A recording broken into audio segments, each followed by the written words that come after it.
Hello, ladies and gentlemen. Welcome back to Altcoin Buzz Trading. Today we're talking about Bitcoin. We're also going to do a little bit on money management, the most unsexy topic in trading, but probably the most important topic in trading. So let's get right to it. BTC yesterday was some good stability, and late in the day into early today started forming a bit of a handle. We ended up with a minor cup and handle that formed pretty quickly, and then a great little breakout moving into recent resistance. This was our resistance point from the other day. We found resistance there yet again. And then now we're going to be, looks like, pulling back for a little bit. We'll see what we end up with in this. I do like the move up. I think it's good. I think the stability across the market is good. You have my top 20 coins, over here. And you can see, most of these percentages are doing pretty good. We have our leader, Solana, which we touched on yesterday, leading all coins with 7% movement up. You got Bitcoin Cash, which recently has been leading at 5%. And some surprise moves, Chainlink with almost 4%. And then DOT with almost 3%, 2.5%. Matic with 3.75%. That's a bit of a surprise. So a good move up across the market. This shows some stability, at least from where we're at. I don't think we're necessarily going to go on a huge run right here. I could be wrong, but it is Friday. We get these big pops on Fridays like this. It doesn't work out so well most of the time. So what do you do in this situation? Well, there's really not much to do considering the market's already popped. You don't want to get involved in a market that's already up. You want to wait until the market wants to make bigger moves. And then you can buy a breakout. I really don't consider this a breakout. A breakout would have been off of one of these levels right here. And you can see this one failed. This 28.1, though, did succeed even with all of this. If you held on to this the entire time, you'd have been rewarded. Not much. Like it's kind of small ball. It's only a 5% move after waiting for 4 or 5 days on BTC. So not a lot going on here. We're still not in a very tradable environment. At least not from standard and traditional chart patterns.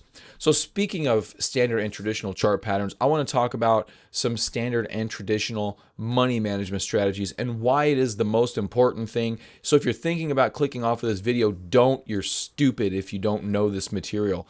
Not too many people talk about this. I'm not going to go extraordinarily in depth, but I want to discuss why your money management is your most important life-saving tool. It is your life jacket. It is your lifeboat. It is even the sea that you're riding on because it's everything. So let's say you have a $10,000 portfolio. Okay, a lot of people use $10,000, and we're also going to use $10,000. It's easy to divide up into multiple positions. Say you have a $10,000 portfolio. Okay, well, the first thing you want to do is not place all $10,000 on a single trade. You want to manage that money. You as a trader, you think you're just trading this chart, right? You think you're learning how charts work. You think you're learning, oh, this trade's going to work. That's a small portion of what you do as a trader. This channel really should be about managing money. It shouldn't be about trading. So for now, forget about trading. We're going to learn how to manage dollars because that's what you're actually doing. You're managing money. You're not trading. You're managing $10,000. That's what you're doing. So how are you going to manage that $10,000? So number one, you don't lose it all. And then so number two, you can increase it when the market presents an opportunity. Well, the first thing you do is you're going to split it up into a number of positions. Okay, me personally, I generally take a 5-position portfolio.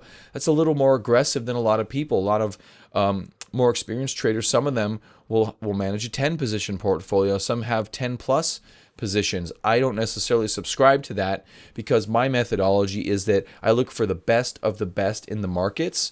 And so I tend to take fewer chances, but I believe they have a higher quality of success when I find my opportunities. That's why I'm not teaching. That's why I'm not giving you 15 trades every day or 2 trades every day. There's not a lot of good trades out there. I'd rather give you some knowledge.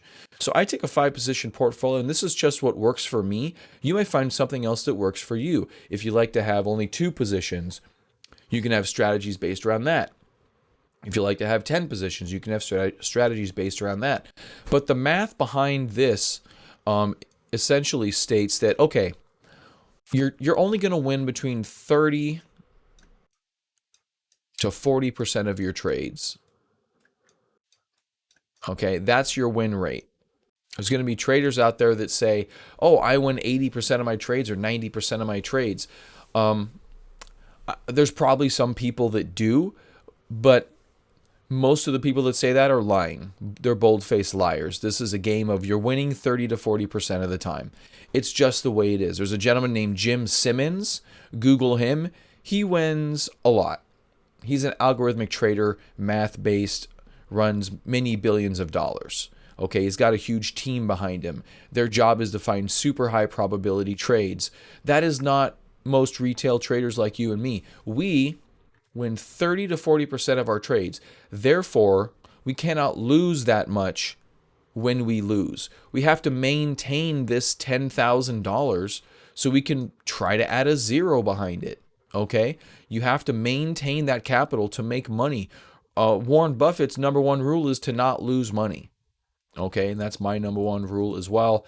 That should be everyone's number one rule. Okay? So how do you do that? Well, you do it with tight stop losses.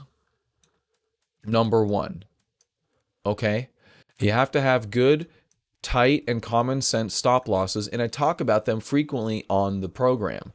Okay, so you'll hear me talk about stop losses. You'll hear me talk about where to place them, my methodology sometimes between that. You're going to hear me talk a lot about stop losses. It's extraordinarily important because, when you're looking at a chart like this, there's only a few opportunities for really excellent trades. But like I said, you're only going to win 30 to 40% of them. So therefore, you have to be able to avoid the ones that suck. You don't want to take sucky trades. You want to take good trades, okay? So you have to have a stop loss. And one thing that's really hard to have is patience. And the reason this is difficult is because it's called trading. You want to be trading. I want to trade today. I want to take this trade. I want to take that trade. Why haven't you talked about trades, Randy? It's because I'm patient. It's because when the market gets good, there's more than enough money for you to make. Okay? So the market's only going to be good about 30% of the time as well. I did a short thing and not a survey, but a quick analysis on one of my shows, and it found that market was good 30% of the time. So let's just use this chop as an example. When was the market good for just for uptrends? Most people only trade uptrends. I pretty much only trade uptrends right here and right about there. So in this particular circumstance, I would argue it's far less than 30%. You can argue you could have bought that. You can argue maybe you could have bought that, but you probably would have broken even on it. So 25 to 30% of the time, you're going to have good trades. The rest of the time, the market's going to suck. Okay? Unless you're running 3 and 4 different strategies, because you can run different strategies. You can have strategies that trade these uptrends. You can have strategies that trade these sideways choppy areas. And you can have strategies that trade these low and slow declines. Okay? There's lots of strategies to run, but for a newer trader, you can't run that many strategies. All right. So you have to have stop loss and you have to have patience. Patience to avoid the market when it doesn't suit your strategy. And you have to have a stop loss when you decide to take those opportunities. This is really, if you want to boil this down into a nutshell, it's kind of hard. That's a 5. This is my strategy right here. Take $10,000, divide it by 5. You're trading $2,000 at a time. I trade good tight stop losses or rational stop losses, and the stop losses should be no more than 8%. No more than 8%. And then if you have too many stop losses in a row, you have to have the patience to stop trading and see what has gone wrong, because something's wrong. But this is the money management strategy that I personally employ. If you have additional money management strategies that you employ, leave them in the comments below. I'd actually like to hear about them.